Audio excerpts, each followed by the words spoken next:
Hi, this is Allan McKay. Welcome to episode 85. I'm speaking with Philippe Leprince from Pixar. Let's dive in.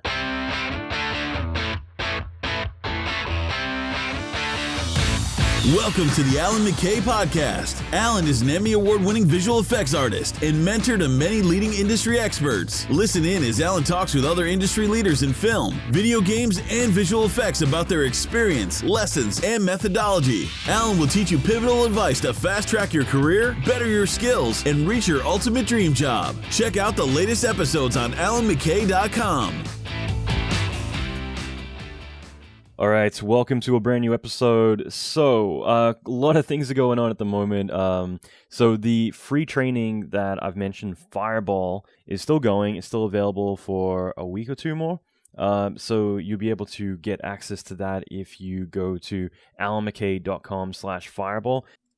And this is a 15-hour high-end visual effects training course that's for free. It's spanned over 10 videos, and we're covering a lot of really high-end stuff from digital pyrotechnics to rigid bodies, disintegration effects, rendering, compositing, lighting, so much stuff. If you want to check it out, simply go to allanmckay.com/fireball. Now, this episode, I'm going to be speaking with Philippe Leprince from Pixar. He's a senior field engineer over there in the UK.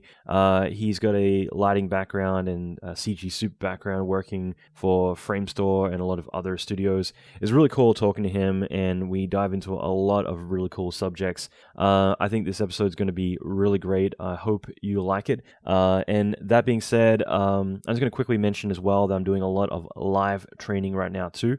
So if you want to check me out on Facebook Live, I'm doing a few feature film case studies, a lot of live courses and other things. It's been really cool. I've been spending a lot of time working on a lot of stuff behind the scenes that I'm getting to finally get to share with a lot of you.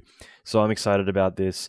And again, if you want to check out that training, as well as everything else, is all in the show notes, as well as links to find out more about Philippe and find him on Twitter, things like that. So if you want to check that out, just simply check out the show notes, which is allanmckay.com/85. Okay, so let's dive into this episode with Philippe Leprince. So currently I'm a RenderMan engineer at Pixar Animation Studios. So I'm working on RenderMan and more specifically on, at the moment, more specifically on the Maya plugin for RenderMan. No, that's awesome. That's really cool. And we're just talking about this a second ago, but I'd love to hear a bit about how you got started, because as I mentioned, like, everyone's got their own story, and I've yet to hear anyone really kind of give the, it was easy and I just decided to try CG and, walked in the door of wherever. So how did you get started in the beginning? Like, did you always want to work in film? Not really. At the beginning, I was, when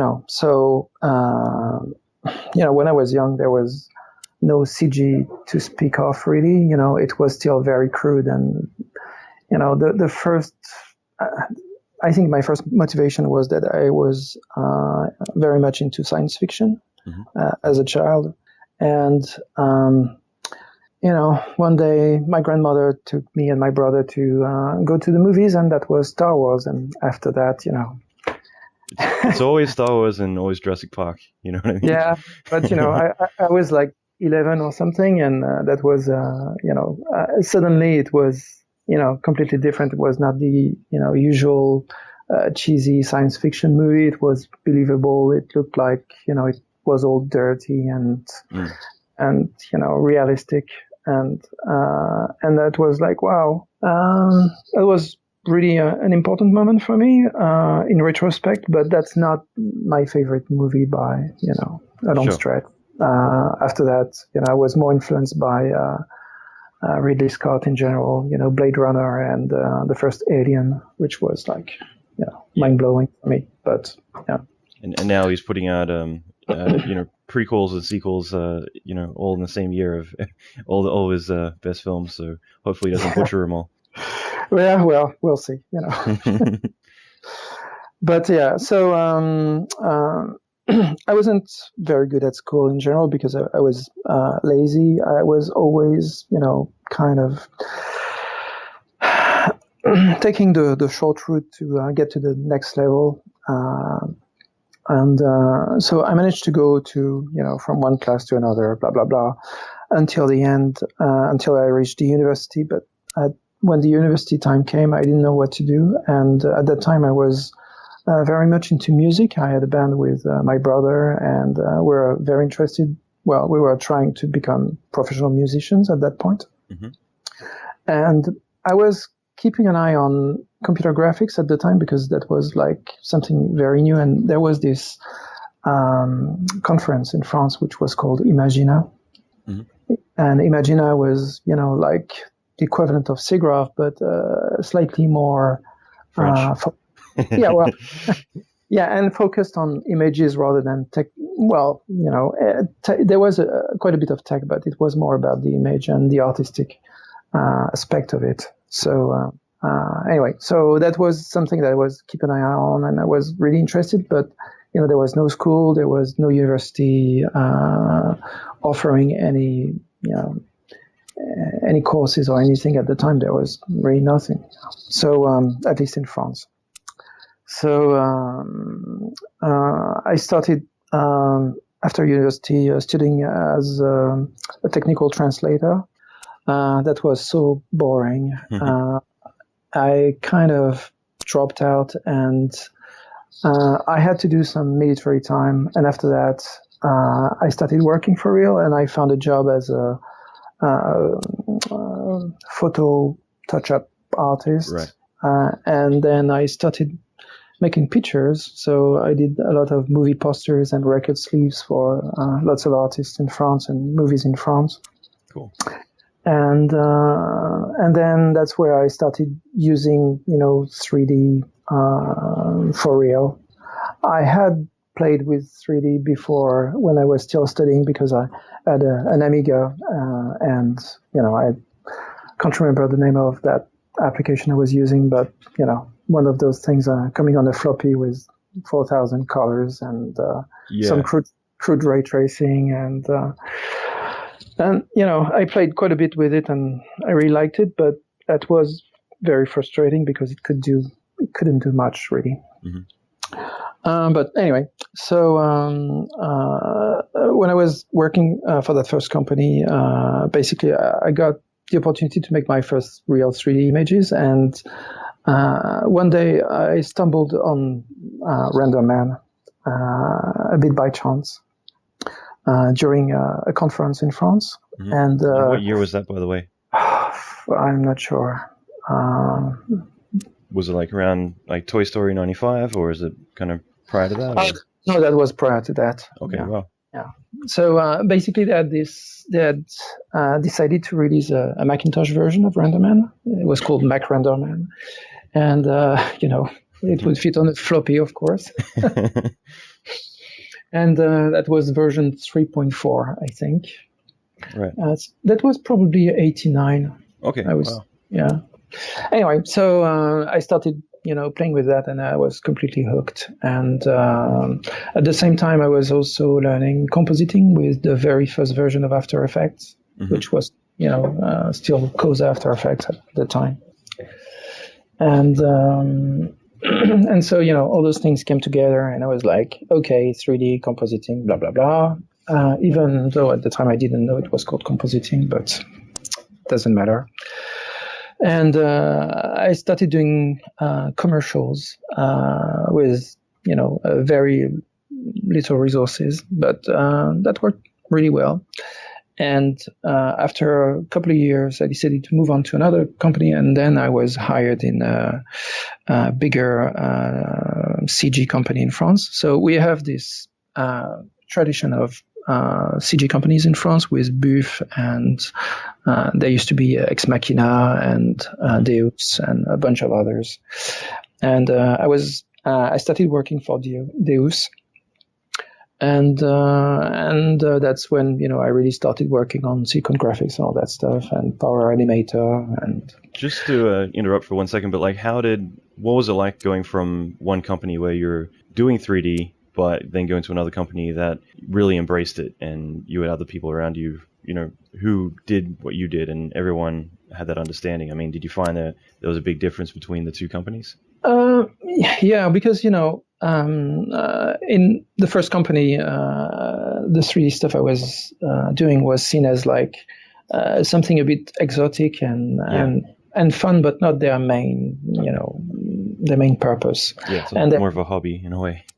Yeah, it's like, it was nice to have like a flying logo at the end of the commercial or whatever, but nobody thought it was really that important. It was just another graphic element. That's how I felt working, doing effects back in the 90s, where everyone's trying to be the best animator. And it's like, oh, you're doing that cute effects stuff, It's like, yeah. But, and so then going to the next company, Deus. And again, I'm Australian, so I'm going to butcher the pronunciation of words and simplify everything. Deus means just God in Latin, Deus. And it's because there was another company that was formed at the same time it was formed called Ex Machina. So the other guy said, well, I call my Deus and it will do Deus Ex Machina. So that was the joke. Yep. But anyway, so Deus was, a much more professional outfit with silicon graphics and everything. And suddenly that was, really fantastic to move from basically using a Mac to using silicon graphics and getting access to Power Animator, which at the time was like one of the best solutions around. Yeah. But then I also realized that the Mac was able to do a bunch of things much better than the silicon graphics and at a fraction of the cost. 2D. Yeah, exactly. Yeah. Photoshop at the time, and there were lots of things that you couldn't do on the silicon graphics without shelling out an awful lot of money. So, and because Deus was still a very small company, we had like 8 workstations.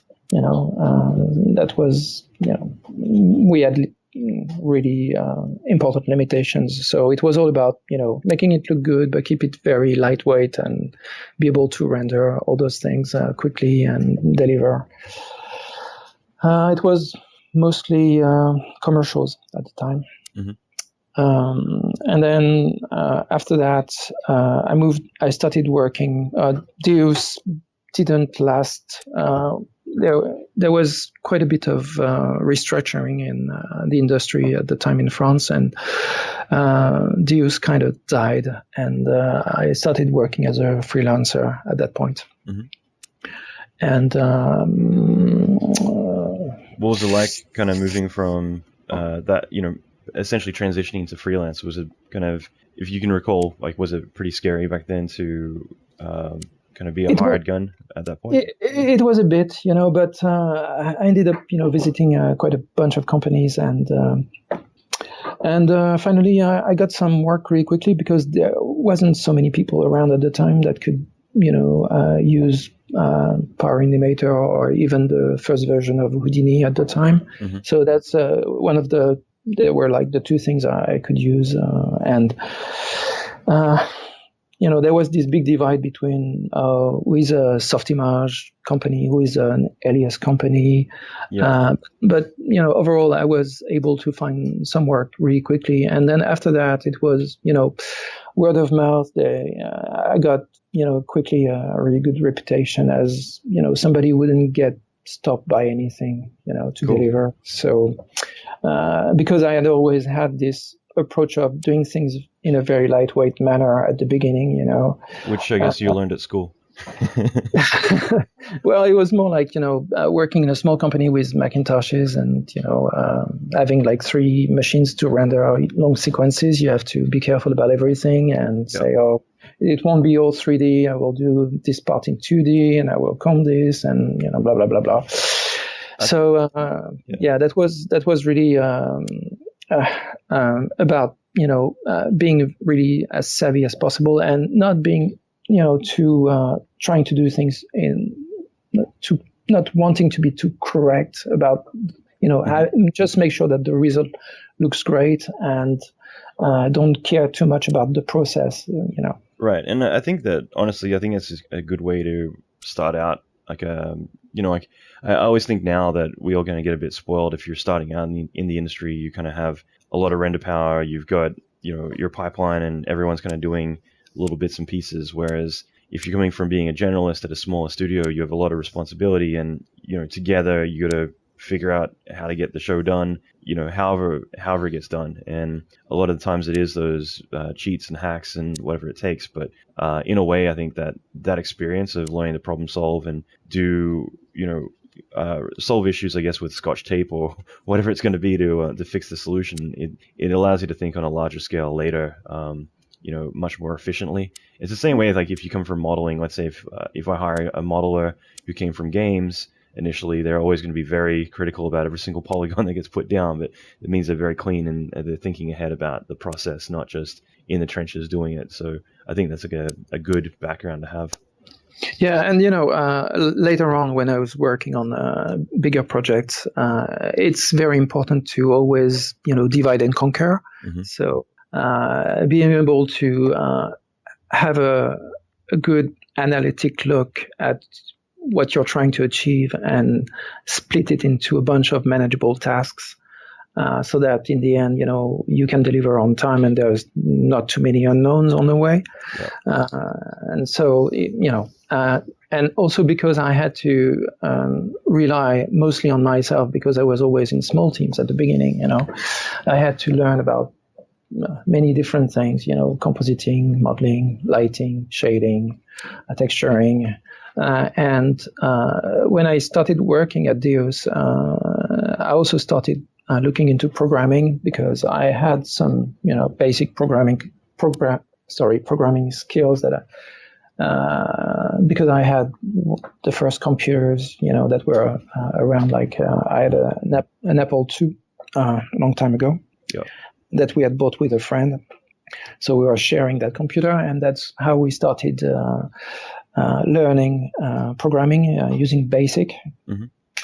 And so I had this little experience, and then I realized that even if you buy really expensive software like on Silicon Graphics at the time, it didn't have all the stuff you wanted to have really. So I discovered there was a SDK, to be able to program your own stuff, and then that's when I really started looking into that. And RenderMan was also a big factor for me because it was very open and you can write shaders very easily. And I was able to experiment a lot. And later on, that was, again, another thing in my favor because I could just say, okay, yeah, well, we can write something about this and, we can make a special shader for this and that, and we can split this to a special path and we complete later. And, mm-hmm. And I think it's really important to be very flexible, and know more than one thing. Yeah. I think a lot of people try to specialize a bit too quickly. Mm-hmm. Especially now with all the schools that are around. I've interviewed a lot of people when I was at Double Negative. People wanted to work for us, and often they were very specialized already, and it was quite kind of strange to hear them say that they wanted to do modeling or they wanted to do lighting and nothing else, and you cannot do just one thing in your life, and mm-hmm. you need to have a wider experience because it's enriching your output in general. Yeah, I think that's so critical, and that's the thing is, like, if you don't understand where your stuff's coming from or where it's going, then no matter what discipline you're in, it's going to be very hard to be able to make things right for the other person, because obviously we're all part of a pipeline, and if you have no understanding of, let's say, compositing, and you're doing effects or you're doing lighting and you don't know like what passes or how it's all going to come together, like what passes to render, I think it's very critical to have that full understanding. Like, start as a generalist, understand the entire way that things go through production, and then start to niche down and specialize after you've kind of figured out the whole process, because otherwise you're shooting blind. And I've had that too, where I get someone where I say, hey, can you just like tweak the texture, or can you just adjust the chamfer on the model a little bit? And they're like, I don't know how to do that. Like I do just this, and it's like, come on, like, these are the basic things that I think we all need to have. So I think it's really critical in the beginning to start out as a generalist and then later transition into more of a specialist, like after a couple of years. Yeah, and I think it's also part of the fun is all the stuff you learn all the time. I think it's really empowering when you're like trying to get to grip with a technique, and then after that you're like, I can do that now, cool. Yeah, and that makes you just better at everything. And you might find something that you're actually really passionate about that you wouldn't have discovered otherwise. So yeah, again. Exactly. Yes. So just touching base on like that for a moment about interviewing artists, because like again, I always find this interesting to see like what are the kind of common things that would come up a lot when you would interview people, like red flags, like things that they were missing that were kind of make or break when it came to hiring them, or was there any specific things that just kind of came up a lot that were the decision maker about not hiring those people? So when I was interviewing people, it was mostly around shading and lighting. But I think in general, it's important to find somebody that feels nice because you're going to work with that person. So there's like the technical side of things, but the personality comes across too. And it happened a few times that the person on the other hand is a bit cold or looks on the defensive or something, and you're like, I'm not sure I want to work with that person. Right. So that's one thing. I think you need to connect somehow with the person who's interviewing you. And as an interviewer, I'm not here to be annoying. I'm here to find somebody, So if you're that person, I would rather take you than have 20 other interviews after that. So I think it's important to let your personality come through a little bit. And then when it comes to, the demo reel, all that stuff,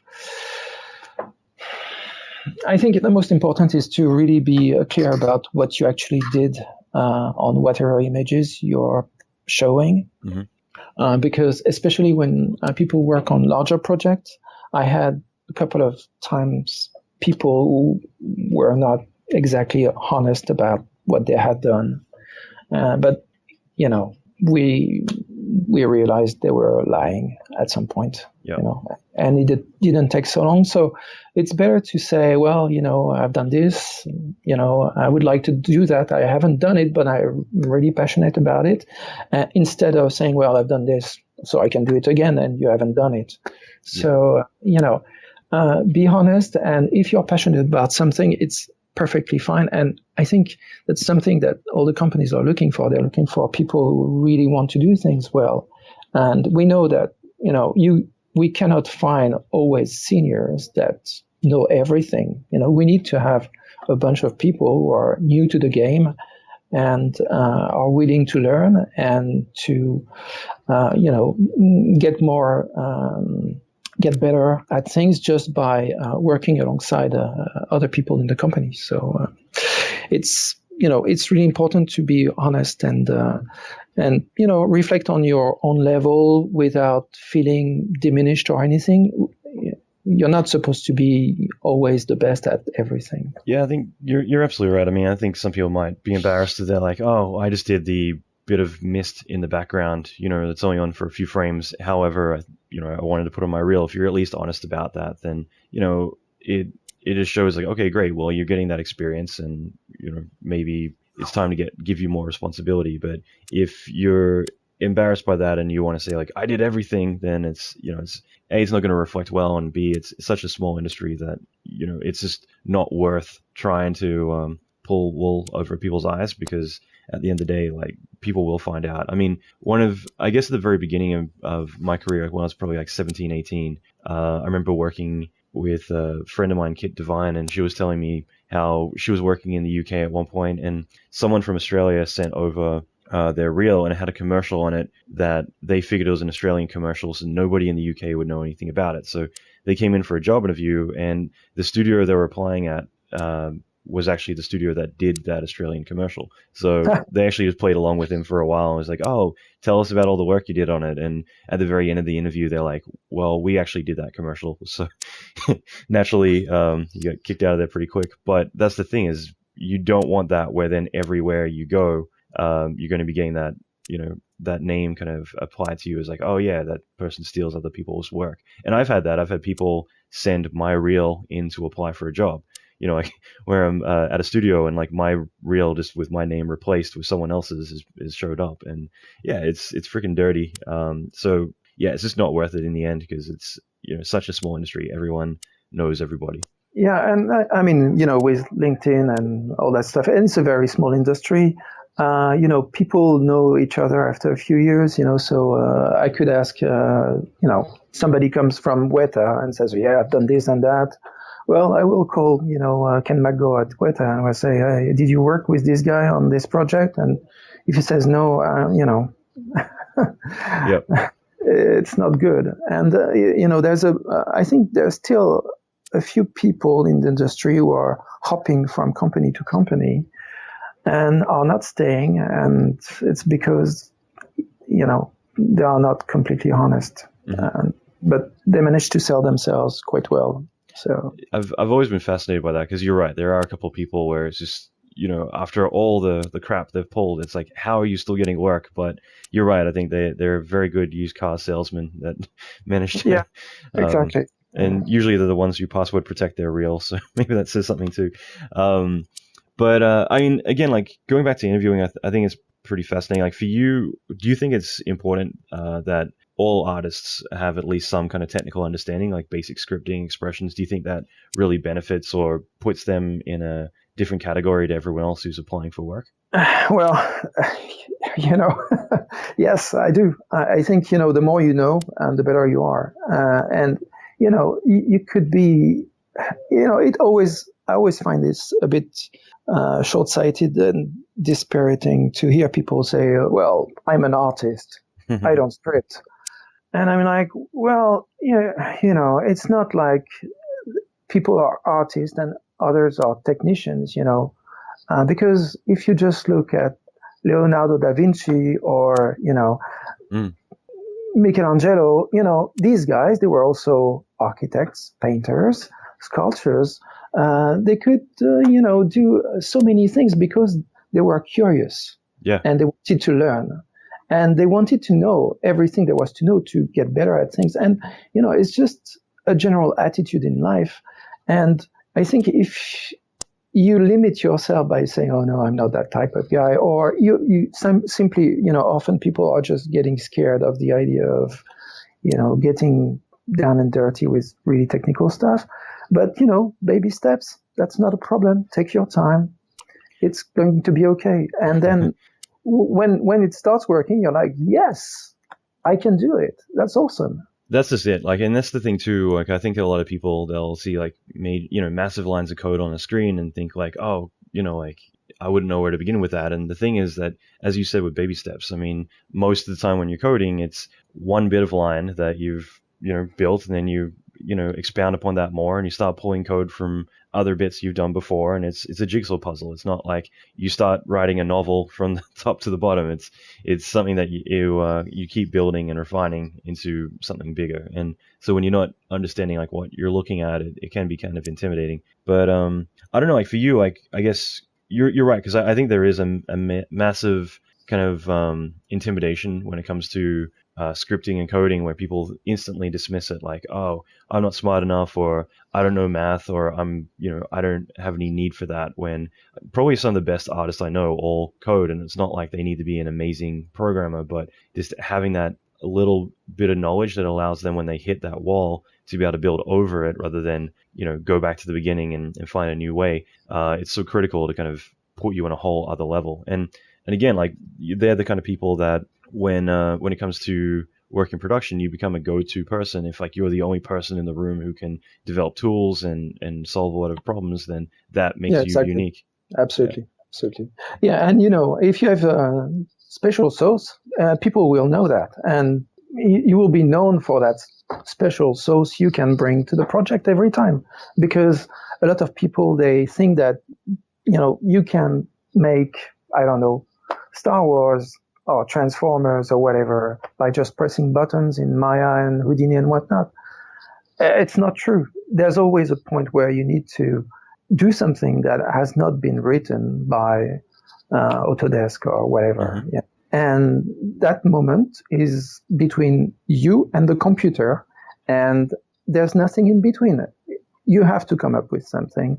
And it's not, if that's something you've been training for or just do on a regular basis, it becomes second nature really quickly. And it's not really an effort after a while. You're just, doing it.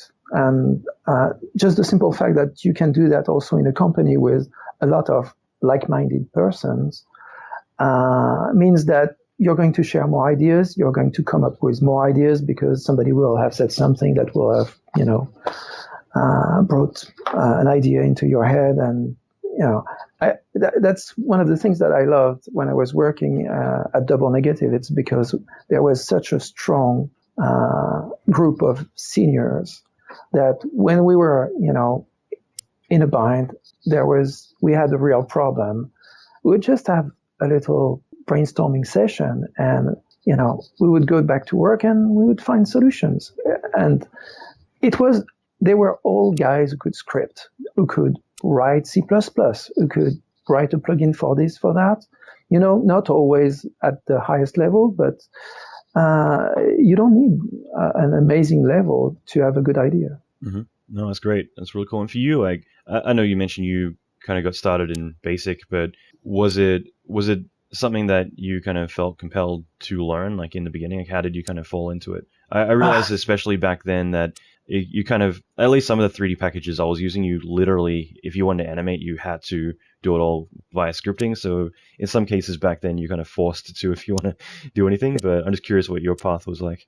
No, so it's kind of a funny story. So this friend I was learning programming with is Pierre Coffin, and he's now the co-director of the Despicable Me series. And we were at school together, which is a coincidence. But basically, he had this computer, and we wanted to play video games, but it was just a computer with BASIC. So we're like, okay, let's write a video game. And at the time, it was like, wanted to play Space Invaders. So we wrote some BASIC to get the Chinese characters that looked a bit like the Space Invaders characters. Yep. To animate by switching characters and scrolling, across the screen and going down and having a little cannon at the bottom. And it took us a few weeks to get there, but after that we could play.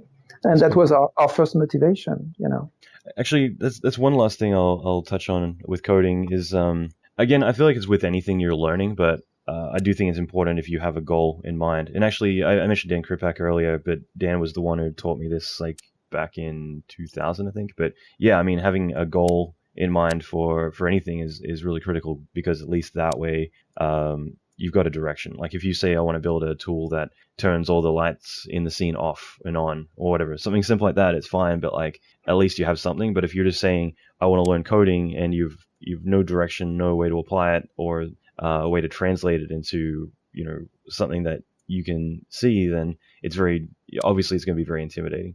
Yeah, and Dan is one of those great guys who will, this is a problem, he already starts to smile. He's like, yes, this is an opportunity to do something different. Amazing. Yeah. And, there are other people who will just go, oh, I don't want to. Run away.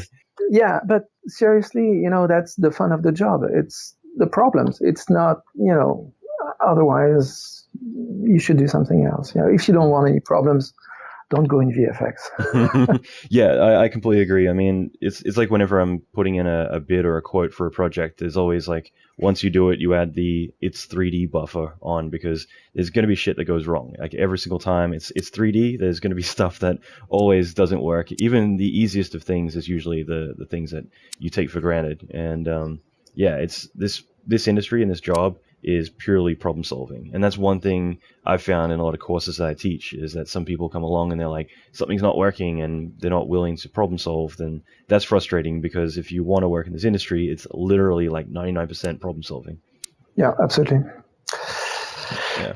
And for you, like, just going back, like when you were after Framestore, that would have been a big leap from working in Paris, or I'm assuming Paris mainly, to going to London. So what was it like switching to Framestore, or somewhere that's a bit more, probably, I assume, bigger and a bit more focused? Yeah, so... was that computer film company and Framestore back then, or...? Yeah, they were still, it was still, they were just starting to be called Framestore CFC. Mm-hmm. So CFC was a computer film company, but they were still in separate buildings. Framestore was on the Noel Street building, and CFC was at Wells Street.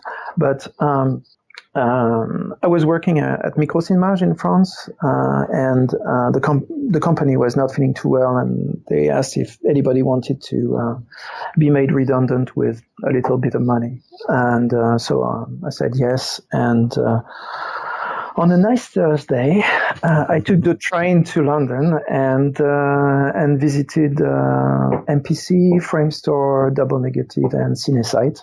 Same day, I managed to have 4 interviews. And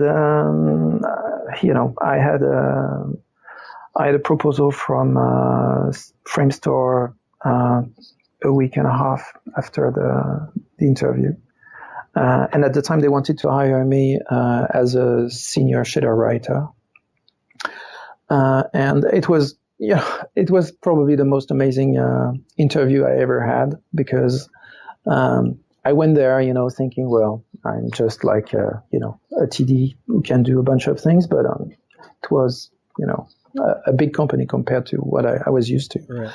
So I get in there, and there's a bunch of people. There are like 6 people. I'm like, wow, that's a big interview.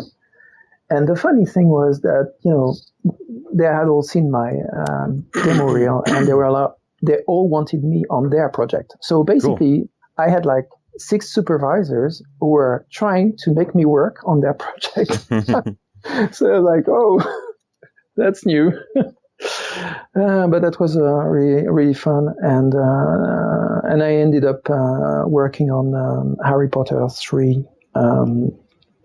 And I didn't do shader writing in the end, because I had also done motion control work on commercials. And so I was in charge of writing the motion control pipeline for the hippogriff in Harry Potter 3. So that's the kind of griffin character. It's like a horse with wings and right. An eagle type face. So I did that. It took like 11 months to do that project. Spent 9 weeks on set supervising. And came back, did everything, and that was very successful. And that was a great first experience with Framestore. And I stayed there 3 years and a half and worked on lots of interesting things. So that was really cool. Cool, that's awesome. And I love that too, because you're right. Like when, let's say, like London, LA, where are the other big industries these days? I guess Vancouver, but like let's say you come from a smaller industry. I came from Australia, where we had a industry that was doing well, but compared to, let's say, LA, it is tiny. It's like it's so small, and you just don't know how you're going to fare with the big boys. You know what I mean? It's like going to another country and expecting to be a kind of like a small fish in a massive, massive pond. So I can imagine it's always kind of reassuring to get there and see the reaction of those people who are, let's say, at a bigger studio, and how they kind of see you in comparison to everyone else, because at least that way you're like, okay, cool, like I must know a thing or two if people are interested. So I'm sure it's quite reassuring to be put in that environment and get well received like that. Yeah, and when you start working in those big companies, you realize that also there's a range of skills, and there are some people who are not absolutely amazing in those companies too, so you're like, oh, actually I'm all right, It's fine. And, I had a few friends working at ILM and Pixar and a few other companies, and they were telling me, "Yeah, you should move. You should go." And I was a bit reluctant because I was married already. I had kids, and I was, I don't know. And in the end, the fact that my company wasn't feeling too well, that kind of pushed me out and forced me to consider it for reals. And that was the best thing that could happen to me, really. Cool. No, I love that. And like in terms of the projects you've worked on to date, like what are some of your favorite projects? My two favorite projects, I think I've done at Double Negative, The Dark Knight, just awesome, and Inception, cool. Same. So Two-Face and The Hospital were done by Framestore, and I was Double Negative did basically all the city, all Gotham. So the movie was split, like there was like the Hong Kong sequence that was done by Framestore, and the rest was done by Double Negative, and Framestore was doing RV Two-Face, and we are doing basically everything else. So, every time you see things happening in Gotham at night, it's us. It's a lot of CG everywhere. A lot of the Batman stunts, they are CG as well. A lot of replacement of Batman himself. That was really a fun job and, really exciting stuff. And that was the first time we did anything in IMAX. Oh, yeah? So just basically, to add that extra bit of pain. Yeah, you only have to render at 6.5K. So only. Was it stereo? No, it was not stereo at the time. But the funny thing is that we were using Shake at the time to compose it. And Shake basically wasn't able to fit everything in memory because it was still a 32-bit application. So our R&D took the code from Shake that we had acquired from Apple to port it to 64-bit to be able to render those images, to basically comp everything.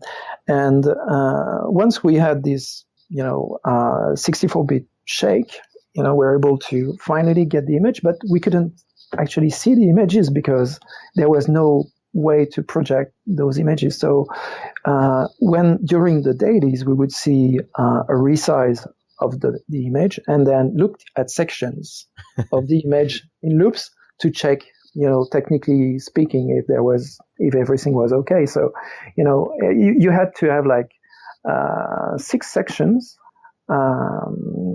for every sequence. It was a bit slow and painful, but that was the only way. And sometimes we would go to the IMAX and then we would watch it over there. But that was really great memories. Yeah, no, I imagine. And at the same time, like I don't know. I'm sure at the time it felt kind of ridiculous having to see it in tiles, basically, to see your entire image. But I mean, it's pretty cool. They're like giant buckets. But what was I going to say? I mean, yeah, I think it's pretty cool though. I mean, getting to work on projects that do have that challenge. I really loved Shake. Like honestly, I loved it until Apple acquired it, and then watched it slowly get murdered. Yeah. Well. But anyway, I mean, what about Inception? Like, what was the type of work you guys were doing on that? So we did everything on Inception. At the beginning at the time I was like an overall rendering supervisor for the show. So basically I was in charge of deciding how we would pipeline the show so that we would be able to render everything. So after, a few years, my specialty became rendering stupid amounts of geometry and making sure it would look good and render on time. So on Inception, we had, cities again, and we had the beach environment, and we had lots of cleanups and replacements in the hotel and all those things. So at the beginning, I was mostly involved in the Paris sequence where Paris is folding. So that sequence was supervised by Dan Neal with the help of Bruno Baron. and fantastic team again.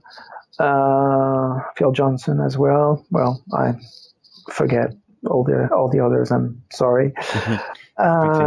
Apologies to the others, but there was then the beach sequence as well, and the dead city sequence where they are like going through a city and it's completely empty, right. No one gets there and everything, and that were the main sequences I worked on. Cool. And what were some of the big challenges on that project? They are just massively complex in terms of the amount of stuff you have to render, so every time you have to render a full city, it's a bit of a challenge. And, you have always those kind of camera moves that go across 20 blocks, and it needs to look good all the time. You need to have enough detail and handle, all the complexity that goes with that in terms of storage and all that stuff. So my work was mostly about writing the shading tools and then making sure that they tracking the performance of everything to make sure that people would have exactly the tools they needed to get the job done. So there's lots of back and forth with the artist to try to understand, okay, so you would like to do this, we can do that, you don't like it, let's find another way, all right, this is working, no. And, it's really interesting. It's not quite as artistic as the stuff I was doing at the beginning of my career, but I still did shots once in a while as well. Mm-hmm. So, I was able to eat my own dog food, which is, very important if you want to make good tools. Yeah, and I guess like you're right about that. Like, how's it feel like going from like working on shots to being more support for other artists, but essentially you're giving them the keys to be able to do everything that they do. So you're really building all the solutions to allow them to be able to put out shots and on a much larger scale. I mean, how's it compare, like the two of those?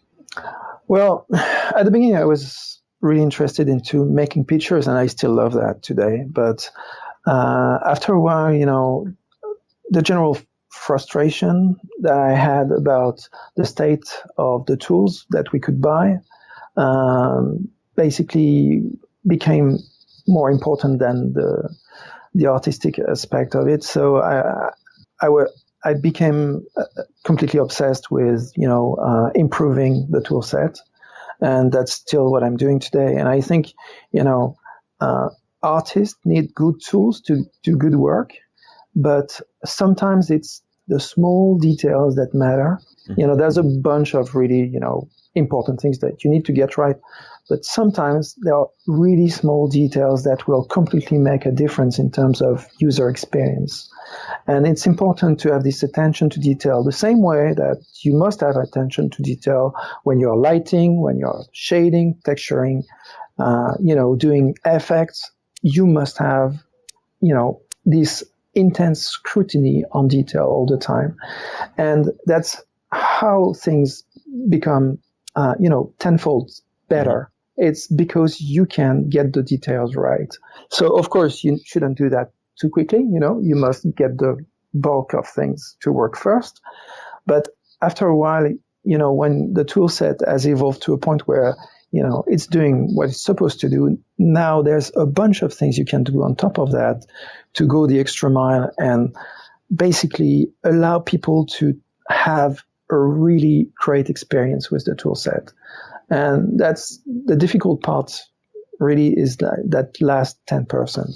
Absolutely. And you're right. Like, I think it's important to push or stretch a package as far as it can go. But then when you finally get to that breaking point, that's where being able to build beyond that is really critical. Like, my whole take on going back to talking about out of the box software, I always feel like, all these tools out there, they're designed to be very, very general. in terms of, Maya, Max, Houdini. It's going to be built for people who are going to use it in video games. They're going to be using it specifically for animation. They're going to be using it in ArcViz.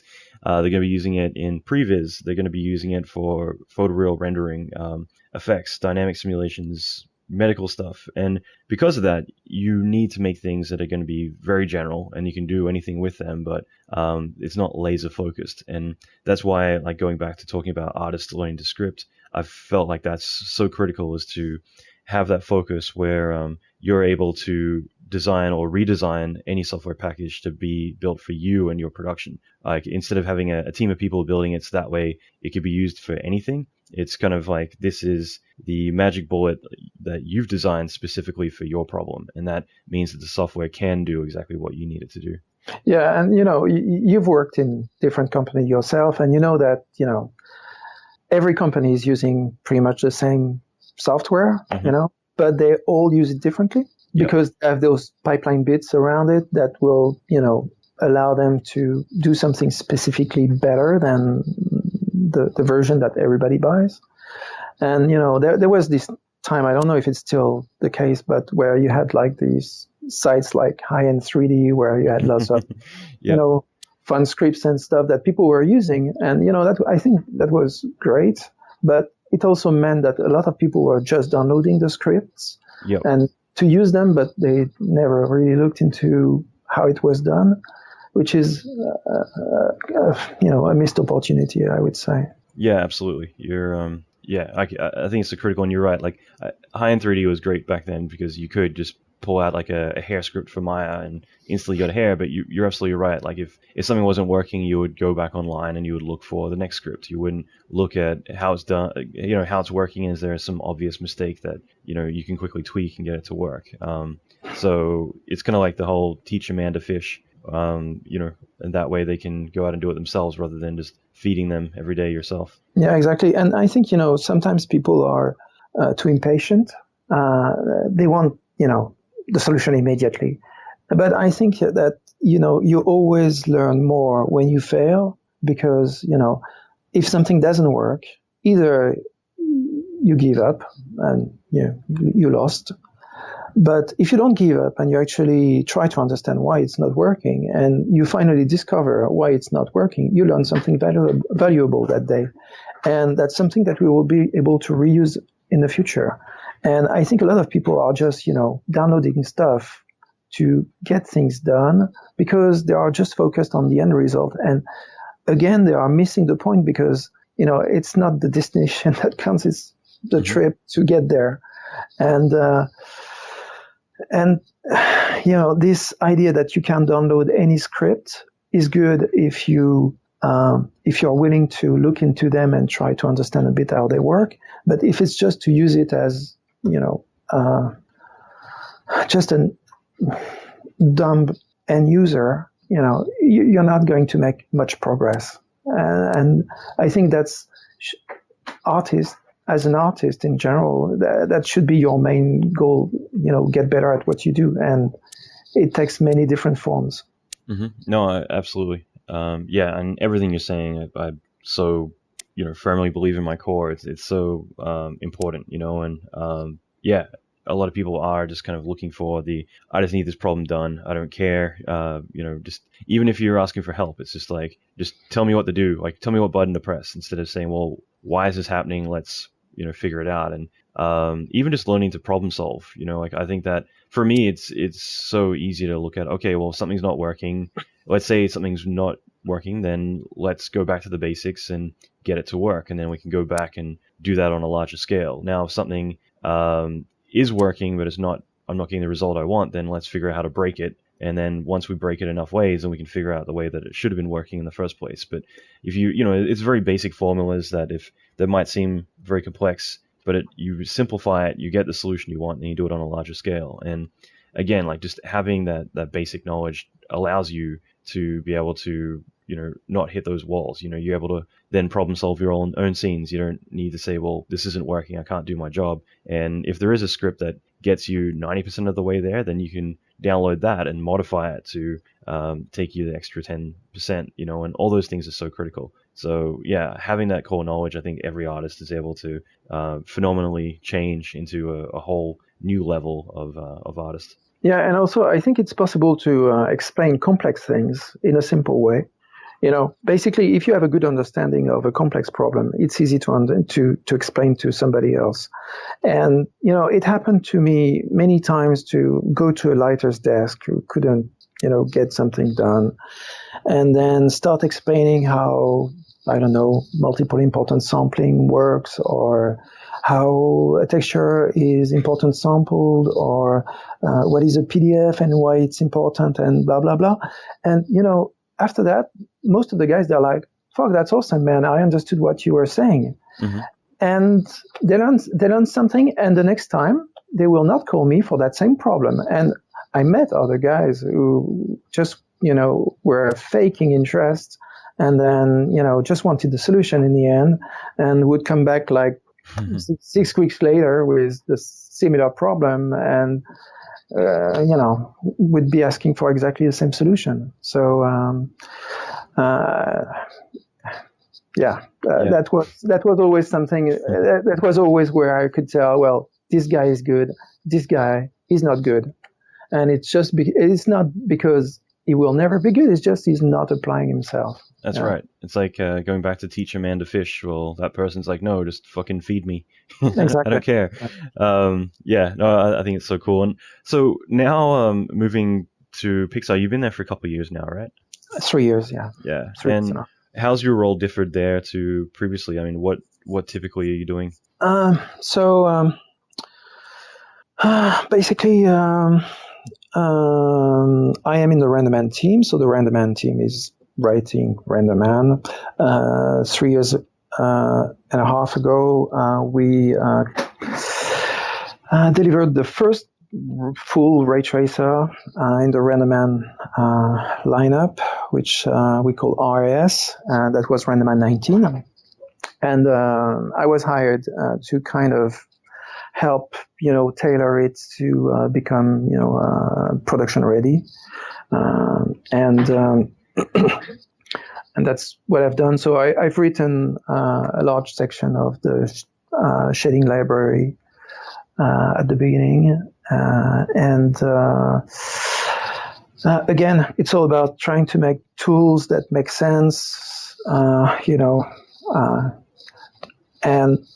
but it's difficult because we want to have a renderer that is modern in spirit, so a non-biased renderer, and people are still in that transition phase from old school rendering to PBR, to physically based rendering, and we've had a lot of people say, oh, this is too complicated. Oh, why can't we cheat this? And why can't we cheat that? And I want to cache my global illumination, and I want to do this and that.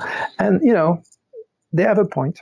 Absolutely, and I understand when people tell me, well, I'll keep on using VRA because I get global illumination faster. I say, yeah, sure, no problem. We are not here to, become master of the universe and kill all the other renderers. There's space for everyone. That's just not where we want to go. And we think that, it's going to take us a bit of time, but we will get to the same level of performance. It will just require a bit of innovation on our end. And we will present new stuff at SIGGRAPH this year. And you will see we are getting there. With, version 22, there's lots of really cool improvements, a huge milestone for us. And we're getting to that point where everything is more clever under the hood, and it means that you get the good results really quickly without having to worry too much about the details. One of the things that, for example, we didn't like about all the caching systems, because we had some in RenderMan, was the fact that you have hundreds of sliders and knobs you have to tweak to get the good result, because out of the box doesn't give you the good result, And, if you use things like irradiance caching, for example, you do a single frame, looks fantastic. You animate the camera, it starts jittering, it's horrible. You can fix it, but you will have to know which sliders to use and which values to put where. And we think that's not the way a render should work. It should work like an iPhone camera that takes great pictures as much as possible, depending on the lighting conditions. But we want to get to the point where you can just set up your lights, press the button, and just wait for the image to compute, and you get the correct result. Well, correct. There's no correct result, but a good-looking image. Yep. No, actually, sorry, just at the moment I remembered the first time I ever loaded up RenderMan, it was probably like 98, something like that, and I don't know, I just brought in an object expecting it's just magically going to make it look amazing. Just from hitting render, it's going to look better than all the other renders I've been using. And you're just because you're saying you hit a button, you get that result, and you're right. Like it's it always comes down to the artist, but having all those features and abilities to kind of push your work, if you know what you're doing, to a whole new level is huge. And do you still have a lot of interaction with studios over there, like in terms of support, things like that? Yeah, I spend a week every month at ILM in London, and we visit other studios when necessary. We still, I still go at people's desks and grab their mouse and and show them how things are done. The thing is, the RenderMan team is a very small team compared to all the other renderers. We're only 20, and compared to VRA, which is like 160 people, and Autodesk and with Solid Angle and all the others, we are really a tiny team. So we do, we try to do as much as we can, but it's a bit of a struggle. So sometimes I have to spend some time to explain to people how to do things because we don't have the documentation written for it. It's implemented, it's there, it works, but you need to show people how to do very specific things sometimes. Cool. No, that's so awesome. And I could pick your brain all day about this, but I want to be respectful of your time. So I'm just curious, if people wanted to find out more about you and find you online, like where would they go? There's Twitter. My login is RenderManiac. Great. What's your password? RenderManiac. No. Actually, I don't remember my password because they're all absolutely horrible with lots of characters and right. There's no chance I will give it to you. Beyond 20 characters, I don't remember. But anyway, so RenderManiac, I mostly post stuff about RenderMan and things like that. There's and I have also a blog at leprince.co.uk where I sometimes post pictures of tests and things when people in the past were wondering how to do this and that. I made a few test scenes available there. Cool. That's so awesome. And again, thanks for taking the time to do this. It's been a lot of fun. My pleasure. Cool. Thank you for having me. Okay, so I hope you enjoyed that episode. If you want to find out more about how to reach out to Philippe as well as get the free course material, anything else you want to check out, simply go to the show notes, allanmckay.com/85 for episode 85.